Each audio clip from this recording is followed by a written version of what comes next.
Hey, what's up guys? It's Cypher from CypherPK.com, and today I'm going to be giving you guys my opinion on the upcoming changes for Update 7.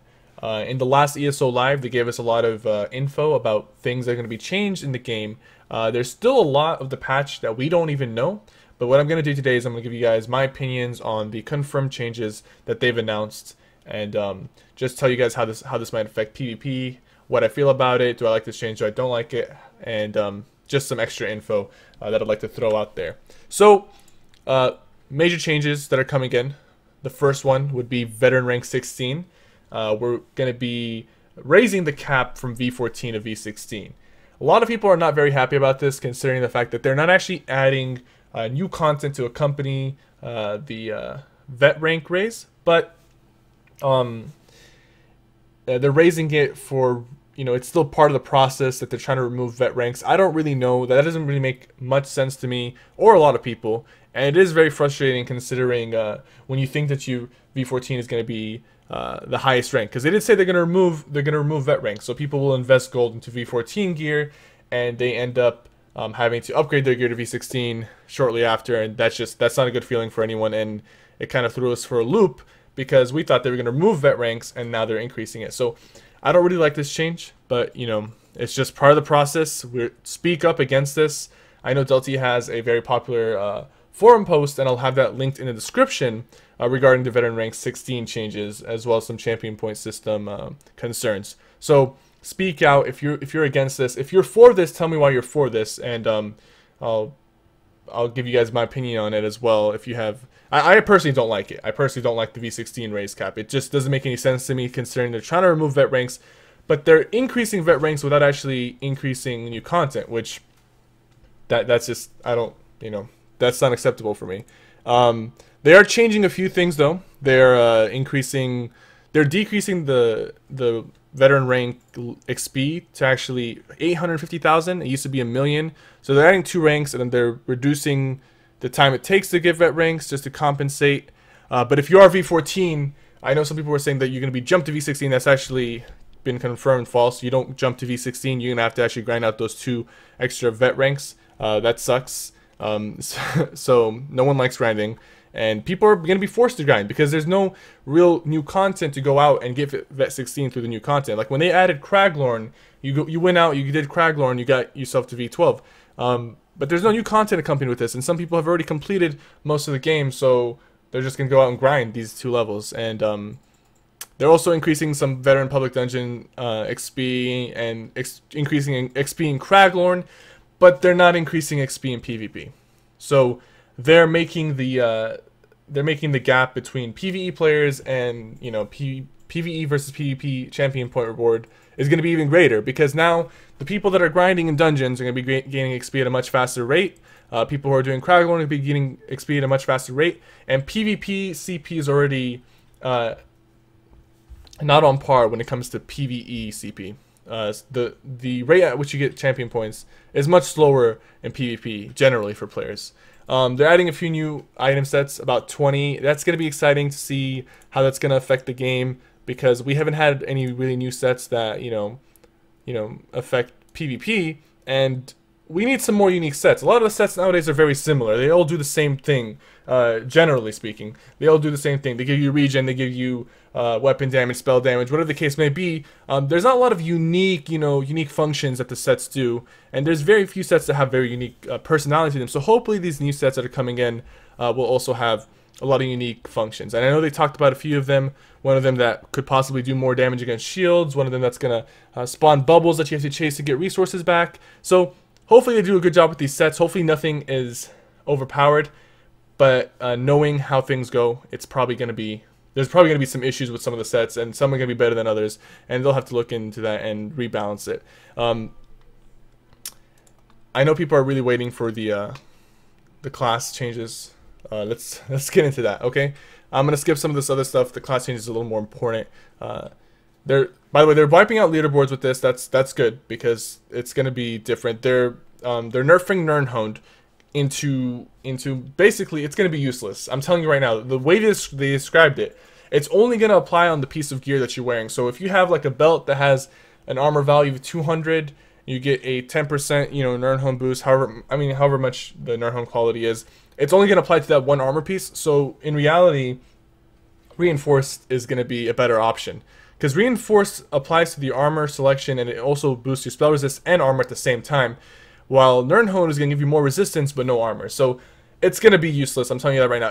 If what they said was true about Nirnhone, like the way it's going to be, changed, it's going to be useless, and it's going to make Magicka builds very happy. I'm going to be happy on my Magicka Nightblade, Magic DK. That's good. But it's going to be a little weird because this went from being the best trait to meh. Not even, you might be able to put it on some pieces, get some resistance out of it, but preferably not. I'm probably going to go with Reinforced or Divines. Divines is probably going to be the better option after this gets changed. And let's get into the class balance, right? Dragon Knight, Stone Fist, the range has been increased to 20 meters. That's good. That's always a good thing. One of the morphs heals you, or heals... Okay, it says... it doesn't say this on the patch notes that I'm reading, but they did say that they're boosting both of them 28 meters. And then the one morph that increased the range is actually going to heal you. Or heal an ally. So it kind of... It doesn't make too much sense to me. If it was a self-heal, if it was just a straight-up self-heal, that makes a little more sense. But I don't get the idea of throwing a Stone Fist out at an enemy so that you can heal someone next to that enemy or heal yourself. I don't know if the heal is going to apply to you or not, but that doesn't really make any sense to me. And I'm glad that they're buffing it. I'm glad that they're buffing the range. But I can't see myself putting this on my bar even with these buffs. There are some builds that work with Obsidian Shard and they make it work. I can't see this working into any of my DK builds though. And Nightblades. So this is the big one. This is the big one. Single target attacks against a Shadow Cloak Nightblade will no longer break them out of stealth. So we're talking, whips. We're talking invasion. We're talking about gap closers. That is the biggest culprit when it comes to breaking Nightblades out of stealth. Gap closers. A lot of the times, you go into a gap close. You go into cloak, and then someone who gap closed before you went into cloak will pull you out of your cloak.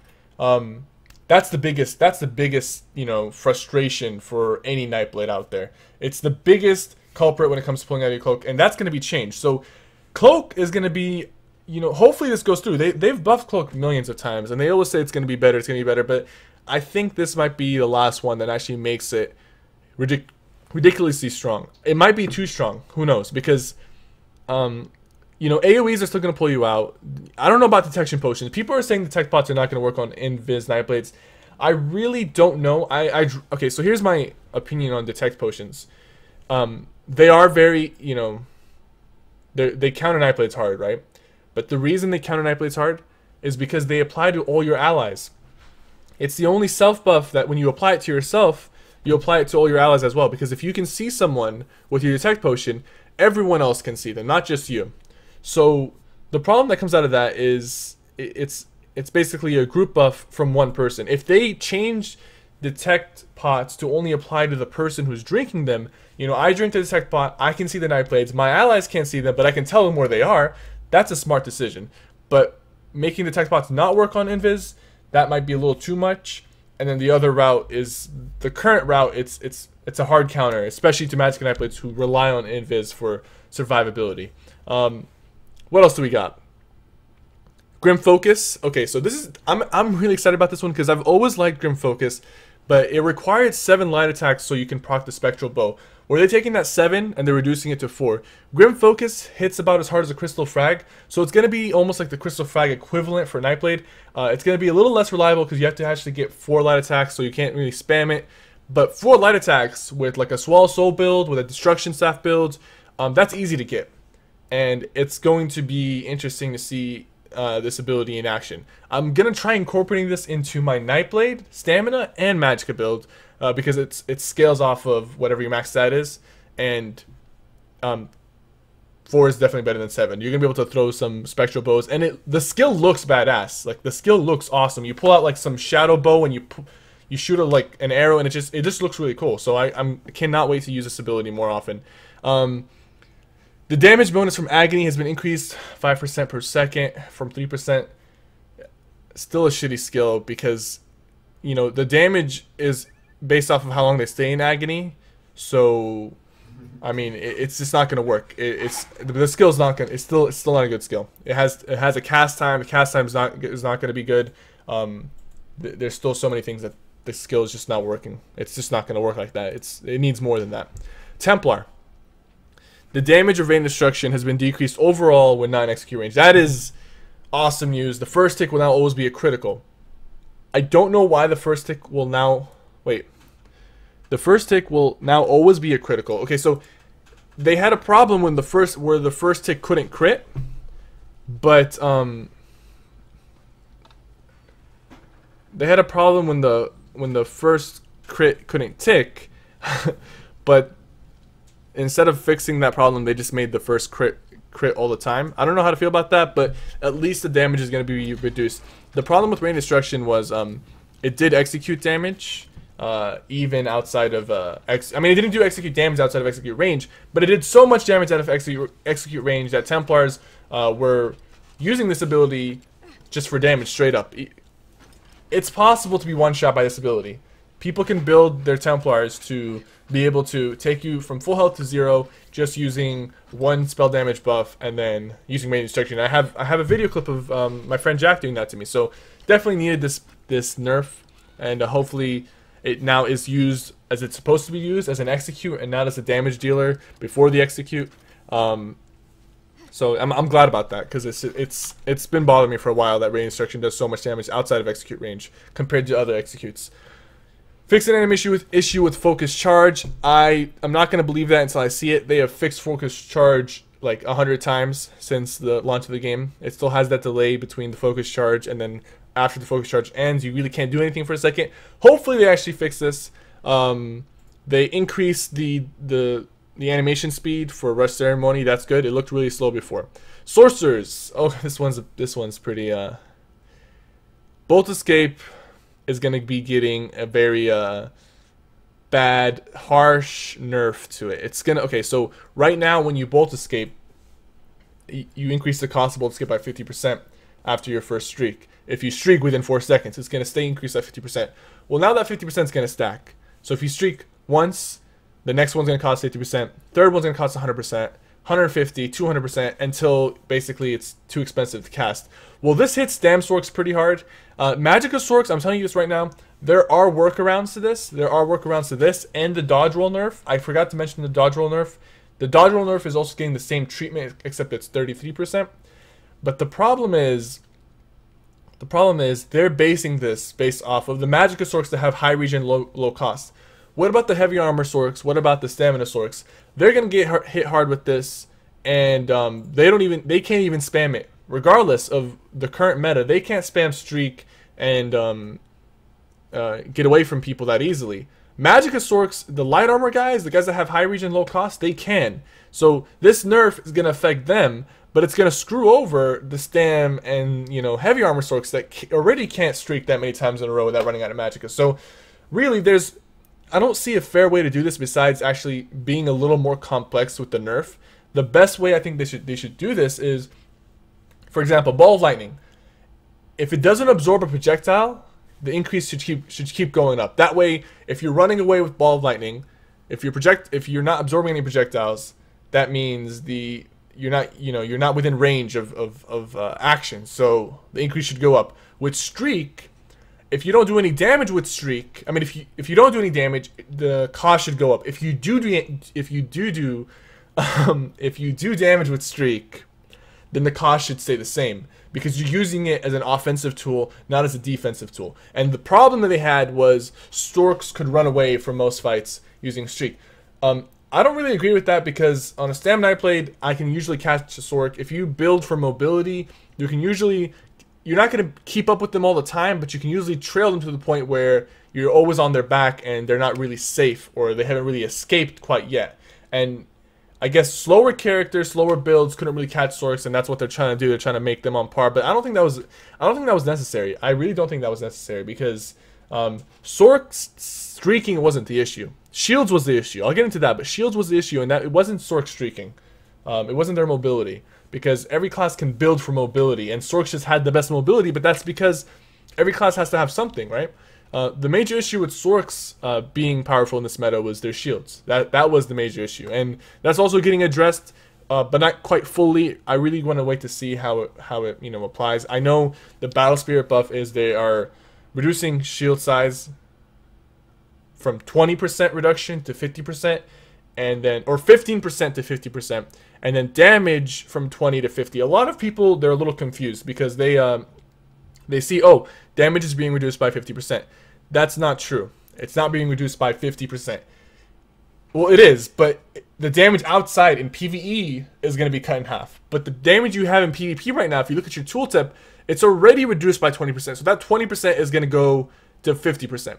So you're not going to be like, if your Lava Whip is hitting for 5k in PvP, it's not going to be hitting 2.5k. It's going to be hitting a little. It's going to be hitting less than that, less than 5k, but not 2.5k. It's not a 50% reduction of what we currently have in PvP, because people don't even know that we already have a 20% reduction on damage and already have a 15% reduction on shields. So it's going to be less damage, less shields, but not completely cut in half from what our current PvP values are. That's that. Okay, so that covers most of everything when it comes to the nerfs. The dodge roll nerf is going to affect stamina builds. I think the least effect it'll have is the on stamina knight blades, because stamina knight blades have cloak, right? So we can sit in our cloaks to reset the dodge cost. That's going to be a major advantage that stamina knight blades have. Other classes, they can use Mistform to reset, and I already know a lot of people are probably going to go with Vampire because they are reducing the fire damage you take as a Vampire, which is good, because Vampires were already kind of a little too squishy in this meta, and they needed that buff. But yeah, so Sorks, they could potentially use Streak to reset the counter for Streak increase cost, and then stand builds can use Mistform as well. So I think some Sorks will also use Mistform to reset the counter. And then Sam Nightblades who don't want to go to Vampire can use Dark Cloak and maybe throw in a heavy attack to reset that. And there's going to be workarounds. People are going to adjust. Good players, when they're nerfed, they will adjust. They will figure out ways to overcome what has happened to their builds and play in a different playstyle. It's all about playing a different playstyle. Forgot to mention one thing. When you block, you will no longer gain stamina regen. I honestly do not know how to feel about this, because when I go against a block tank, I don't like it. I mean, I don't like that I cannot, run them out of stamina. But they're built to do that. They don't do a lot of damage. That's just what they're built to do.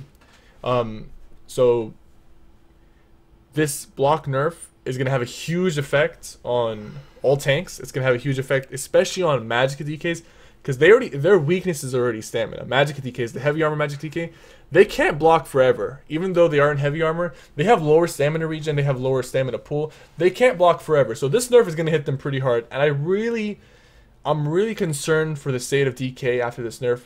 I know a lot of people are optimistic. A lot of people don't want to admit it. But I think DK is going to be the toughest class for me to adjust to after this nerf, because the stand DK is getting hit with the dodge roll nerf. The Magicka DK is getting hit with the block nerf. So both sides are being hit. For Nightblade, Magicka Nightblade is being buffed. Stam Nightblade is getting nerfed. For Sork Stam is sort of getting buffed. They're getting some new stuff. They're still not going to be on par. And then Magicka is getting nerfed. For Templars, I think both sides is getting nerfed. Stamina Templar and Magicka Templar, depending on who you ask, is getting hit with something. And then I think that's it. DK and I played Sork Templar. But I think DKs are probably getting hit almost the hardest. I want to say the hardest, but Templars already needed some help, and they're getting hit a little bit. So I'm really curious to see how things come out, especially for the block nerf. That's going to affect a lot of builds. And people are going to really have to be very, very, they're going to have to be very smart on how they play this if they really want to play a block tank. Because you're going to have to get your stamina regen from other sources like Engine Guardian, passives, potions, whatever the case may be. So we'll see how things work out. That's my opinions on the update. Even though there's a lot of things that I don't really agree with, like the V16 changes and some of the nerfs, it's always good to have some change, because we've been pretty stale for the past couple months. There hasn't been any new builds, there hasn't been any new, meta, and this is going to bring a whole new meta into the game. And I'm going to be playing this on the PTS when it comes out, and I'm going to be live streaming on the PTS, uploading videos from the PTS, and just trying to be the first one to figure something out that I could incorporate into my builds and help you guys out as well. So thank you guys so much. I will be reading the comments below. If you guys want to discuss with me, go back and forth. And that's about it. I'm going to be uploading a lot more often onto my YouTube channel. You know, I'm just going to keep giving you guys information, trying to help you guys out. Thank you guys so much. Please remember to subscribe if you want to be informed when I upload my videos. I will see you guys soon.